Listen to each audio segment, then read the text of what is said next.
Since the new season of Stranger Things just came out, I figured what an absolutely fantastic time to teach all of you noobs how to play as the Demogorgon. Unfortunately, Dead by Daylight lost the license to Stranger Things because Netflix wanted to make this. Yeah, I know. I couldn't believe it either. So you're 100% definitely not able to purchase the Stranger Things chapter of DBD anymore. For those of you new, this video is part of a series originally known as For Noobs, entirely based on Macro's For Noobs series, but it has since changed to the How To series. And the goal of these videos are for me to study Macro's editing style and test my own editing abilities to try to replicate it as closely as possible. So obviously, full credit goes to him. Luckily for you guys, I have permission from Macro himself to continue this series. So if we reach 4,500 likes on this video, I will make another one. Anyway, guys, let's learn how to use the Demogorgon.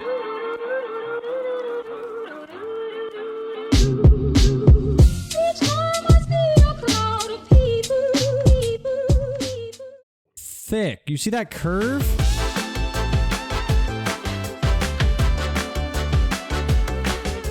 This section will be brief because the Demogorgon is supposed to be a mysterious creature that no one really knows about, and because I don't want to spoil season 1 of Stranger Things for anybody that hasn't watched it yet, because you better go watch it. The Demogorgon was the first non-human killer to come to Dead by Daylight, and is actually the name of a creature in Dungeons and Dragons, which is how the kids in Stranger Things ended up naming it. The Demo lives in a parallel reality known as the Upside Down, but through a very magical force known as science, there was a portal that opened between the Upside Down and the real world, allowing the Demogorgon to enter our world and wreak havoc. It's kind of like letting your younger sister or brother into your room. It comes in, destroys everything and everyone you love, and then leaves. It's unknown how this creature can hunt its prey, but some people believe that it can sense blood, but no one knows for sure. The Demogorgon is almost as mysterious as to why Dead by Daylight still doesn't have basic graphical settings.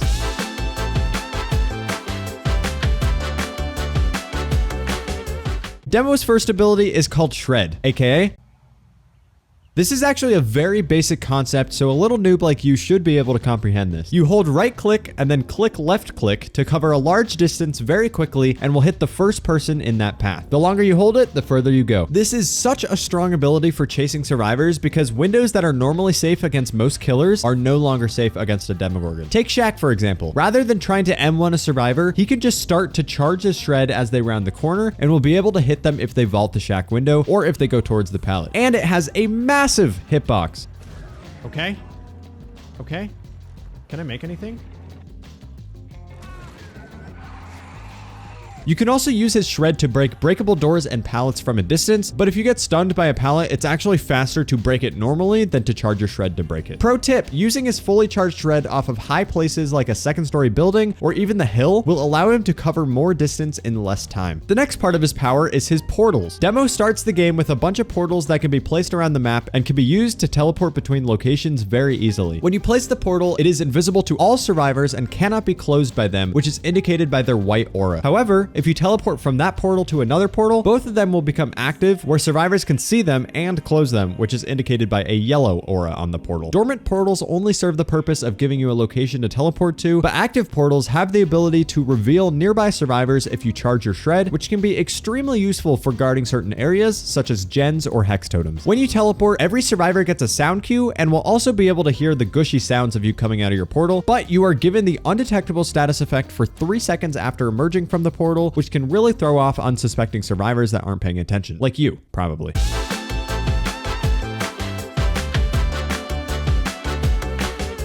The Demogorgon is one of the most balanced killers in this game, but he does have a ton of strengths that you need to learn to take advantage of. Mobility. Since you can put portals essentially anywhere you want, you have as much map pressure as you want. You can put all your portals near a 3-gen to protect the final generator. You can use your portals to get to certain generators before survivors finish it, or you can use them to protect other key objectives like a survivor in the basement or a hex totem. Plus, you could do the Shred thing off of high places for a little bit more mobility. Chase potential. Since you have your Shred ability, you can make loops much more dangerous than they normally are, which can easily cause survivors to make a lot more mistakes and can allow you to finish chases very quickly. Slowdown potential. If you notice that survivors are closing your portals a lot, you can use this to your advantage to slow down gens. Put a bunch of active portals near important objectives to try to bait the survivors into spending a lot of time closing them. Stealth. Stealth isn't a huge aspect of his kit, but you do technically become stealthy for a few seconds after emerging from his portals, so I'm sure you can use that big brain of yours to come up with some creative ways to use this. Plus, there are some add-ons such as the red moss, which increases the length of your stealth by more than double, as well as suppresses the noise of your body coming up from the portal. Cars.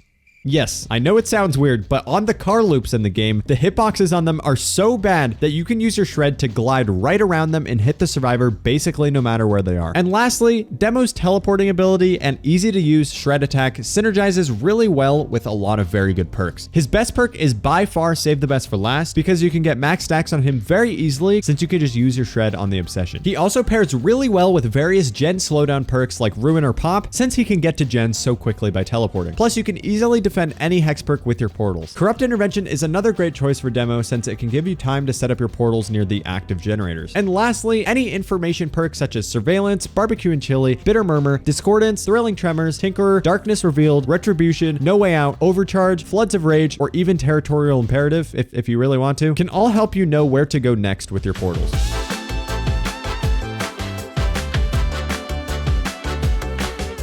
The Demogorgon has a few weaknesses that good survivors will take advantage of, so be wary of these. Snowball potential. Unless you have saved the best for last, it's very difficult to down multiple people within a short succession, so it'll be harder to take advantage of grouped up survivors. Portals. Of course, survivors can close your portals, possibly preventing you from teleporting across the map to an important objective, which could allow them to cleanse a totem, save a teammate, or even pop a generator. You're also not able to replace portals that you've already put down, so if you put one in a bad location, it's there for the rest of the game. Tight loops. If there's a loop with a lot of walls or corners, you'll have to chase and down the survivor as a basic M1 killer with no anti-loop or chase potential, so a little noob like you might not be able to down survivors that take you to these tiles. And lastly, footsteps. Demo has quite possibly the loudest footsteps in the game, so it's sometimes harder to mind game with him because the survivors can just track your whereabouts by the stomping of your feet. Behavior really has a thing for feet, huh? Unfortunately, most of Demogorgon's add-ons are extremely mid, but there are a few that stand out more than the rest. Lepros Lichen, or however the frick you pronounce that, is probably his best add-on, and it's genuinely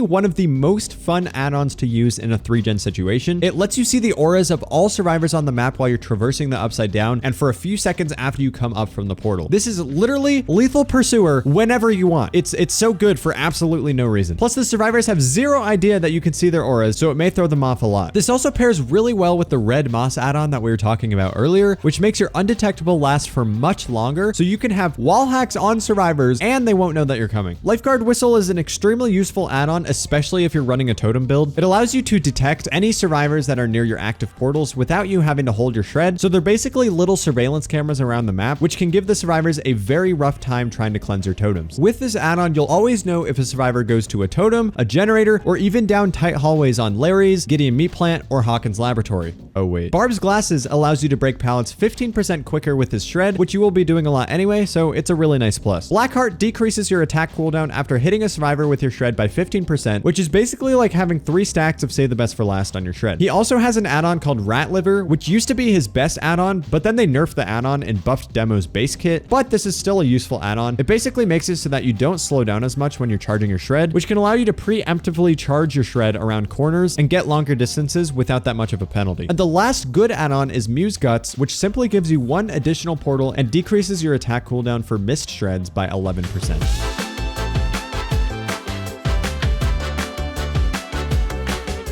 Since DBD lost the Stranger Things license, all of Demo's perks are now available in everybody's blood web, so you can get them without needing to buy the Stranger Things chapter, even though you can't even buy it anymore. Right, guys? He has a very good perk, a very mid perk, and a very bad perk. Let's start with the bad perk, Cruel Limits, which has now been renamed to Claustrophobia, not to be confused with Clown's perk, Coulrophobia. Claustrophobia genuinely might be one of the worst killer perks in Dead by Daylight. When a generator is completed, all windows within 32 meters of that gen become blocked to all survivors for 30 seconds. This perk is just way too situational for it to be worth a perk slot. Most of the time, gens will be completed nowhere near you, so you'll get almost no value out of this perk anyway. But on the off chance that they are popped near you, survivors can just use pallets or that one thing in the shape of a W on their keyboard. The mid perk is called Mindbreaker, which is now renamed to Fearmonger. This makes it so that while a survivor is working on a generator, they suffer from the exhausted and blindness status effects. This is actually pretty decent for killers that can get to generators quickly because it eliminates the use of exhaustion perks unless the survivor walks for 5 seconds mid-chase, which is sometimes pretty difficult to do. And finally, his best perk, formerly known as Surge, which is now called Jolt, activates when you down a survivor with a basic attack, causing any gens within a 32-meter radius to instantly explode, losing 8% of its progression and continues to regress. 8% doesn't seem like much, but since it's passive slowdown, you don't have to go out of your way to kick the generators. Plus, your regression will go far beyond 8% if survivors don't immediately get back on the gen. On top of this, the 8% regression is also applied to already regressing gens, so it still works on gens that you have already kicked or gens that that are regressing from ruin.